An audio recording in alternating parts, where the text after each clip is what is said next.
വിശുദ്ധ മത്തായി എഴുതിയ സുവിശേഷം 1-ാം അധ്യായം. യേശുവിൻ്റെ വംശാവലി. അബ്രാഹത്തിൻ്റെ പുത്രനായ ദാവീദിൻ്റെ പുത്രൻ യേശുക്രിസ്തുവിൻ്റെ വംശാവലി ഗ്രന്ഥം. അബ്രാഹം ഇസഹാക്കിൻ്റെ പിതാവായിരുന്നു. ഇസഹാക്ക് യാക്കോബിൻ്റെയും യാക്കോബ് യൂദായുടെയും സഹോദരന്മാരുടെയും പിതാവായിരുന്നു. താമാറിൽ നിന്ന് ജനിച്ച പേരസിൻ്റെയും സേറായുടെയും പിതാവായിരുന്നു യൂദ. പേരസ് ഹെസ്രോൻ്റെയും ഹെസ്രോൻ ആരാമിൻ്റെയും പിതാവായിരുന്നു. ആരാം അമിനാദാബിൻ്റെയും അമിനാദാബ് നഹ്ഷോൻ്റെയും നഹ്ഷോൻ സൽമോൻ്റെയും പിതാവായിരുന്നു. സൽമോൻ റാഹാബിൽ നിന്ന് ജനിച്ച ബോവാസിൻ്റെയും ബോവാസ് റൂത്തിൽ നിന്ന് ജനിച്ച ഓബദിൻ്റെയും ഓബദ് ജസ്സയുടെയും ജസ്സെ ദാവീദ് രാജാവിൻ്റെയും പിതാവായിരുന്നു. ദാവീദ് ഊറിയായുടെ ഭാര്യയിൽ നിന്ന് ജനിച്ച സോളമൻ്റെ പിതാവായിരുന്നു. സോളമൻ റഹോബോവാമിൻ്റെയും റഹോബോവാം അബിയായുടെയും അബിയ ആസായുടെയും പിതാവായിരുന്നു. ആസ യോസഫാത്തിൻ്റെയും യോസഫാത്ത് യോറാമിൻ്റെയും യോറാം ഓസിയായുടെയും ഓസിയ യോധാമിൻ്റെയും യോധാം ആഹാസിൻ്റെയും ആഹാസ് ഹെസക്കിയായുടെയും ഹെസക്കിയ മനാസയുടെയും മനാസെ ആമോസിൻ്റെയും ആമോസ് ജോസിയായുടെയും പിതാവായിരുന്നു. ബാബിലോൺ പ്രവാസകാലത്ത് ജനിച്ച യാക്കോണിയായുടെയും സഹോദരന്മാരുടെയും പിതാവായിരുന്നു ജോസിയ.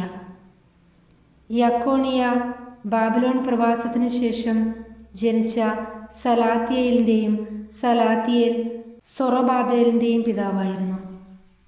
സൊറബാബേൽ അബിയൂദിൻ്റെയും അബിയൂദ് എലിയാക്കിമിൻ്റെയും എലിയാക്കിം ആസൂറിൻ്റെയും ആസൂർ സാദോക്കിൻ്റെയും സാദോക്ക് അക്കീമിൻ്റെയും അക്കീം എലിയൂദിൻ്റെയും എലിയൂദ് എലയാസറിൻ്റെയും എലയാസർ മഥാൻ്റെയും മഥാൻ യാക്കോബിൻ്റെയും പിതാവായിരുന്നു.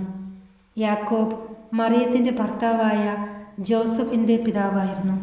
അവളിൽ നിന്ന് ക്രിസ്തു എന്ന് വിളിക്കപ്പെടുന്ന യേശു ജനിച്ചു.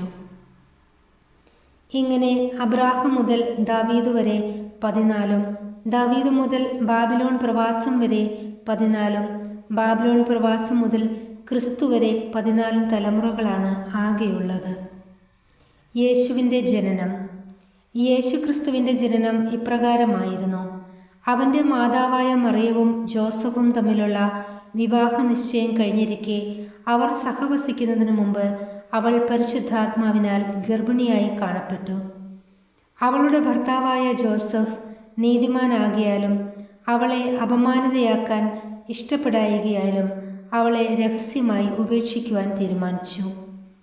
അവൻ ഇതേക്കുറിച്ച് ആലോചിച്ചു കൊണ്ടിരിക്കെ കർത്താവിൻ്റെ ദൂതൻ സ്വപ്നത്തിൽ പ്രത്യക്ഷപ്പെട്ട് അവനോട് പറഞ്ഞു, ദാവീദിൻ്റെ പുത്രനായ ജോസഫ്, മറിയത്തെ ഭാര്യയായി സ്വീകരിക്കുവാൻ ശങ്കിക്കേണ്ട.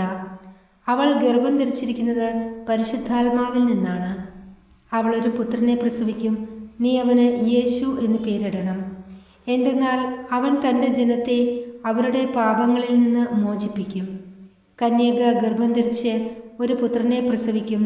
ദൈവം നമ്മോടുകൂടെ എന്നർത്ഥമുള്ള എമ്മാനുവേൽ എന്നവൻ വിളിക്കപ്പെടും എന്ന് കർത്താവ് പ്രവാചകൻ മുഖേന അരുളി ചെയ്തത് പൂർത്തിയാകാൻ വേണ്ടിയാണ് ഇതെല്ലാം സംഭവിച്ചത്.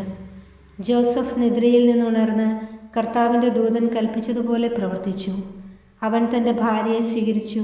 പുത്രനെ പ്രസവിക്കുന്നതുവരെ അവളെ അവൻ അറിഞ്ഞില്ല. അവൻ ശിശുവിന് യേശു എന്ന് പേരിട്ടു.